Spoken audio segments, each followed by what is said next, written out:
Let's say you have a friend who keeps pushing the idea of mastering manual mode and that only the real photographers can shoot all manual. At home, you try to switch to the dusty, unusual M setting and try to take a picture.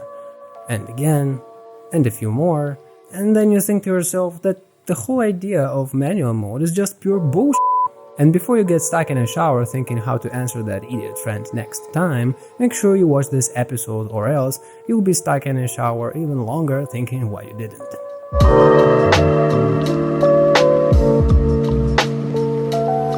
Hello guys, it's Aperture Value, and guess what? We finally get an episode directly connected to the name of this channel.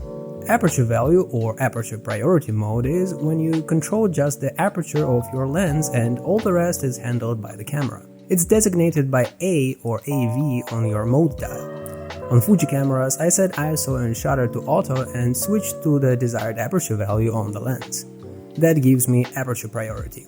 This mode is indeed the GOAT in modern photography, and I'm not saying that it's the only one to use. That's another dumb idea among some photographers. The truth is that shooting modes are just like women. There is no perfect one, but there's the one to tick the most boxes for you. And here is the very first reason why aperture priority is so versatile.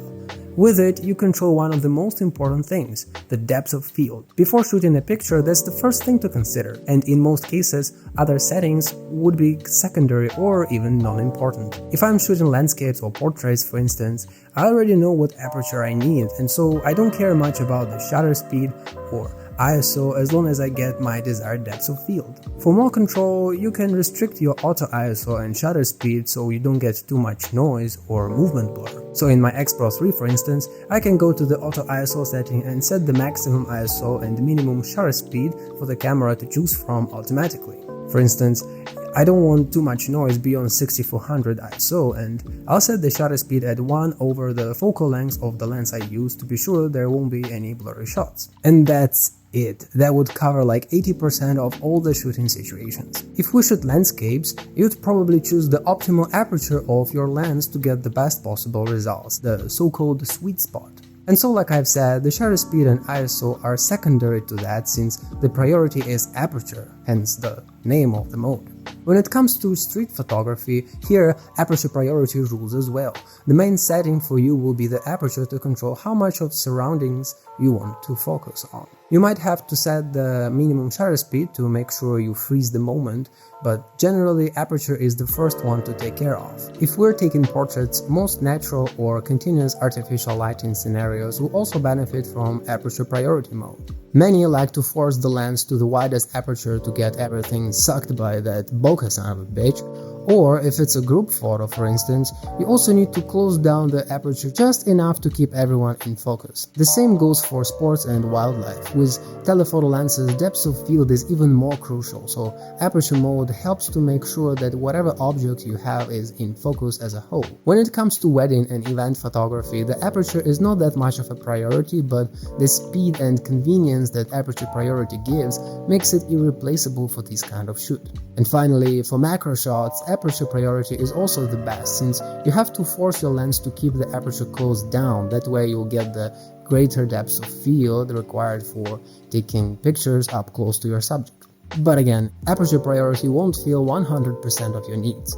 If we're talking flash photography, long exposures, or astrophotography, then yes, manual mode is gonna work much better. But is it a good choice for everyday use? Of course you can shoot in any mode, it doesn't matter, anyone you pick can do the job. But is it the best one? If you're talking speed, convenience, consistency, and accuracy while still having some control, aperture priority is a clear winner.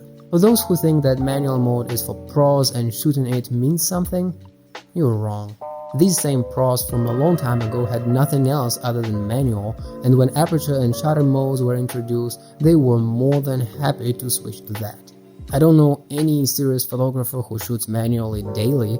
They surely can, but because of all the reasons we've talked about here, most settle with aperture priority. Unlike some opinions revolving around amateur photography world, aperture priority or any other mode for that matter doesn't take away from creativity, skill or knowledge, and vice versa. Manual mode doesn't add that at all. It's just harder. In summary, aperture priority is the most convenient and useful mode of all. No surprise, majority of photographers use it constantly, including me. Come on, I named the channel after this mode, so of course I shoot it a lot. Shooting landscapes and architecture, there is no better choice than aperture priority. I mostly deal with constant lighting or bright sunny days, so my main concern is keeping the lens in that sweet spot of the aperture range. I stay focused on composition and surroundings and angles, and I worry less about the technique because I'm sure all the photos will be tack sharp, well exposed and in focus. I'm also a great exposure comp believer. I wish all modern cameras had a dedicated control wheel for that. Aperture priority combined with exposure compensation gives me confidence in every shot and still provide me with some creative control if I ever wish to intervene and change shutter or ISO according to my needs.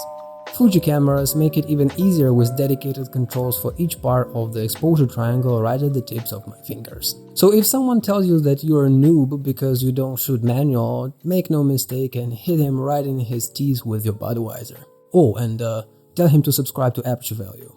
Help me spread my aperture cause through this rough YouTube world.